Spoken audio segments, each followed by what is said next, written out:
다행히 인명피해는 없었지만 많은 동물이 다치거나 목숨을 잃어 재난 상황에 맞는 동물보호제도 도입이 시급합니다. 국민의힘 포항 나물릉 선거구의 김병욱 의원이 서울 여의도 국회 인근 식당에서 같은 당 의원들과 방역수칙을 어기고 단체 회식을 한 사실이 확인됐습니다. 여러분 안녕하십니까? 포항 MBC 뉴스데스크입니다. 이번 울진 삼척 산불로 다행히 인명피해는 없었지만 반려동물이나 가축들은 죽거나 다치는 등 큰 피해를 입었습니다. 이 재난 상황이 더 큰 재앙으로 다가오는 동물들을 위한 대비책도 필요하다는 지적이 나옵니다. 박성아 기자가 취재했습니다.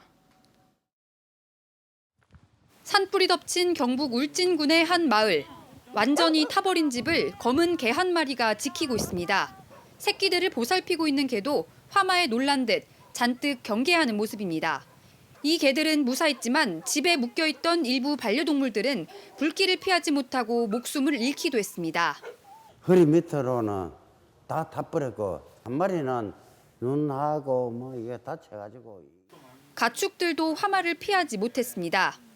축사 곳곳에 불에 탄 흔적이 남아있는데 산불 당일 이곳에서 소 한 마리가 불에 타서 죽은 채 발견됐습니다. 울진에서만 축사 11곳이 불에 타 소 100여 마리가 다치거나 죽었습니다. 그 무덤 가에 가면 내 만날 그래 좋은 데가 있나 이래.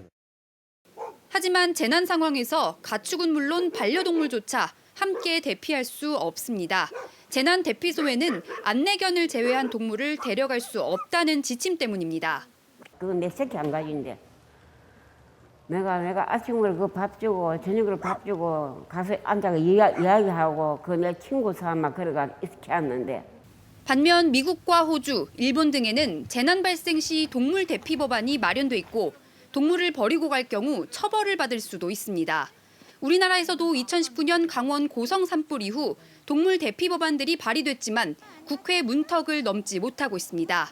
그 반려동물 동반해서 대피할 수 있는 공간이 필요하고 또 농장동물들을 위한 대피소도 확보를 해야 되고요. 이것을 매뉴얼해야 합니다. 동물보호단체들은 재난 상황 시 동물이 대피할 수 있도록 목줄이나 고삐를 풀고 축사문을 열어주기만 해도 피해를 줄일 수 있다고 당부했습니다. MBC 뉴스 박성아입니다.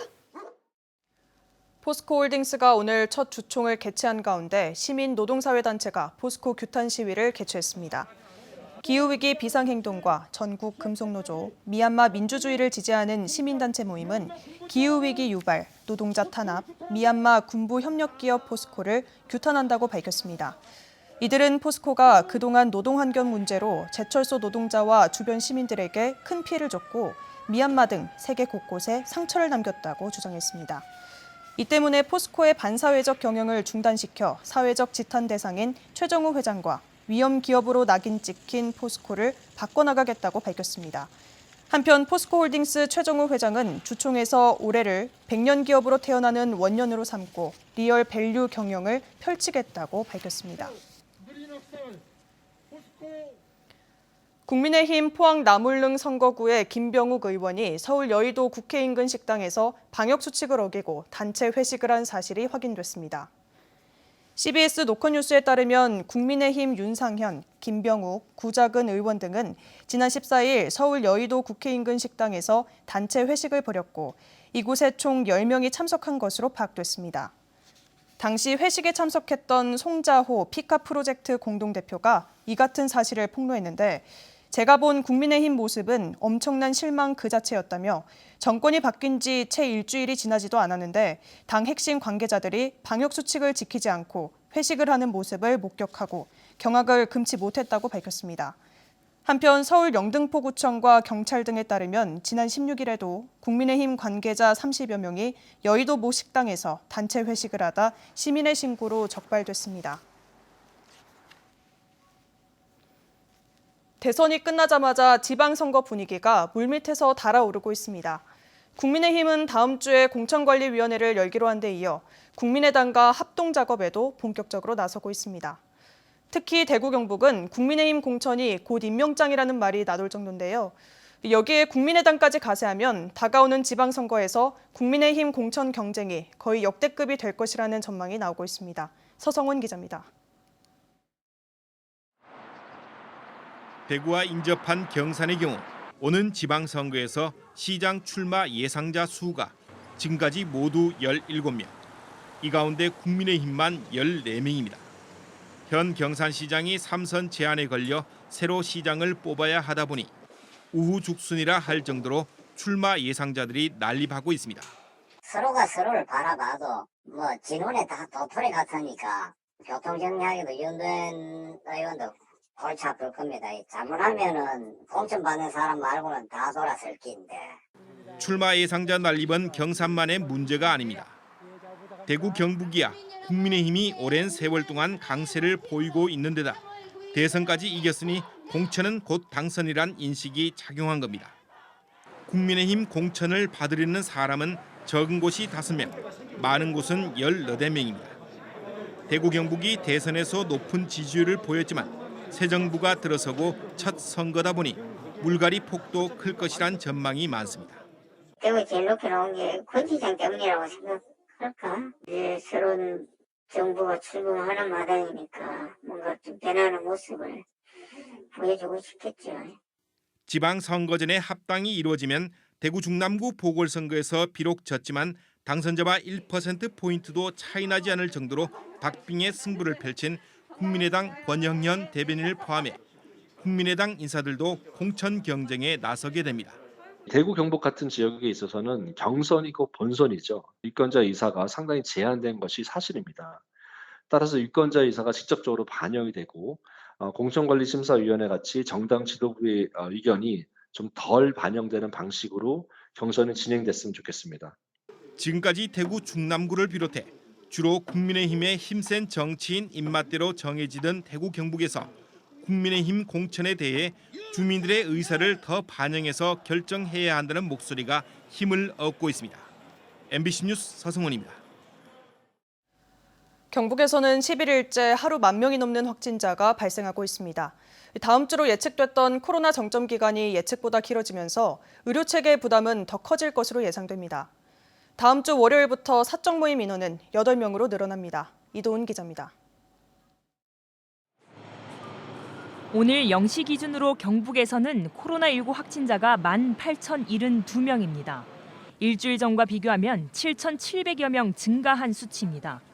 11일째 10,000명대 확진입니다.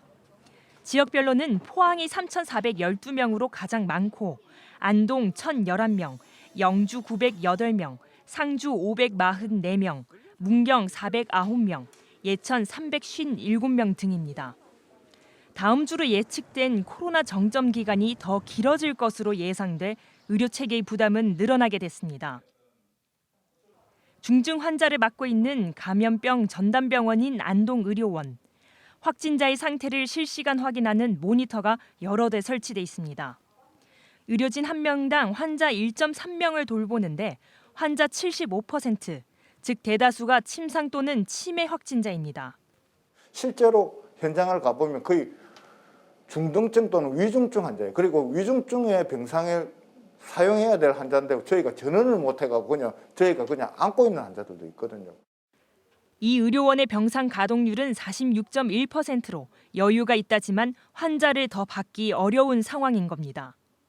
확진자 증가세가 예상을 뛰어넘으면서 병상 가동률에도 적신호가 켜졌습니다. 정부는 병상 확보를 위해 20일부터 증세가 호전된 확진자에 대한 퇴원 절차를 간소화하겠다고 밝혔습니다. 중증 이상의 재원 적합성 평가는 평가, 권고, 명령, 처분 4단계로 이루어졌습니다. 이것을 권고 절차를 생략해서 3단계로 단축하도록 하겠습니다. 대유행의 정점은 늦어지고 있는데 거리 두기와 방역 수칙 실천도는 갈수록 떨어지고 있습니다. 코로나19 국민 인식조사에 따르면 모임을 취소하고 예정된 행사에 불참했다는 응답은 71.8%로 작년 1월보다 15.4%포인트 낮아졌고 다중이용시설 이용을 자제했다는 비율 역시 76.4%로 8.4%포인트 떨어졌습니다. 이런 가운데 주말을 지나 다음 주 월요일부터 사적 모임 인원이 8명으로 늘어납니다. 대확산기인 만큼 나와 가족의 건강을 위해 철저한 개인 방역을 지키는 게 어느 때보다 중요해졌습니다. MBC 뉴스 이도은입니다. 경상북도는 울진 산불 이재민 116명이 임시 거주 중인 덕구 온천에서 본가까지 무료 교통 서비스를 제공합니다. 덕구 온천에서 북면과 울진 방면 2개 노선에 버스 2대를 추가 투입해 하루에 2번 주기적으로 운행합니다. 또 병원 치료나 버스 노선 외 지역 방문 시 호출 희망 택시를 통해 무료로 이용할 수 있도록 하고 있습니다. 경주시는 오는 27일부터 포항공항과 보문 관광단지를 오가는 노선버스를 시설합니다. 경주시는 7월 14일부터 포항공항이 포항 경주공항으로 명칭이 변경됨에 따라 비행기 승객이 경주 도심지와 관광지까지 편리하게 오가도록 버스편을 신설했습니다. 운행 노선은 포항공항 역약청사에서 경주 시외버스터미널, 보문 관광단지를 연결하며 배차 간격은 하루 왕복 3회입니다. 어제 오후 5시 22분쯤 경주시 보문 관광단지에 있는 한 리조트 8층에서 화재가 발생했습니다. 불이 나자 투숙객 4명이 대피해 인명피해는 발생하지 않았고 소방차가 출동해 10여 분 만에 진화했습니다. 경찰은 객실 내 인덕션 과열 등으로 불이 난 것으로 보고 정확한 화재 경위를 조사하고 있습니다. 포항시가 2조 5,800억 원 규모의 1차 추가 경정 예산을 편성해 포항시 의회에 제출했습니다. 대부분 지진 피해 구제 지원금과 코로나19에 따른 취약시설 방역 지원 비용, 코로나19 격리자 생활 지원비 등으로 오는 21일 열리는 포항시 의회 임시회 심의를 거쳐 최종 확정됩니다. 포항시는 지진 피해 구제 지원금 조기 소진이 예상되고 코로나19가 급속하게 확산되면서 관련 예산도 증가가 불가피하다고 설명했습니다. 경주시는 사업비 94억 원을 들여 안강 7평천, 외동 모하천, 시내 남천 등 4곳, 총 8.4km 구간 하천 둔치에 산책로와 자전거 도로 등을 개설했습니다. 안강 7평천 생태하천 조성 사업은 총 3km 구간이 이달 중 완료될 예정이며 시내 남천은 추경 예산 확보를 통해 연말에 사업이 완료될 예정입니다. 경주시는 앞으로도 하천 유유 공간에 운동시설과 산책로, 자전거 도로 등을 조성해 쾌적한 힐링 공간으로 만들겠다고 밝혔습니다. 포항시 의회는 오는 21일 제292회 임시회를 개회한다고 밝혔습니다. 임시회 주요 안건은 포항시 1차 추경 예산, 그리고 코로나19와 지진 피해 지원을 위한 포항시 시세 감면 동의안 등 모두 12개입니다. 21일 본회의를 연 뒤 22일부터 이틀간은 예결특위가 예산 심사를 진행하고 24일에는 포항시장에 대한 시정 질문이 예정돼 있습니다. 경북경찰청은 산불 피해 특별재난지역으로 선포된 울진 주민들의 교통 과태료나 범칙금 납부를 면제합니다. 납부 면제 대상은 산불 발생일인 지난 4일부터 완전 진화일인 13일까지 무인 단속 장비에 적발돼 과태료가 부과된 814건입니다. 또 주소지가 아니더라도 특별재난지역이 실제 거주지거나 산불 관련 이동 중이었음을 소명한 경우에도 면제 대상이 됩니다.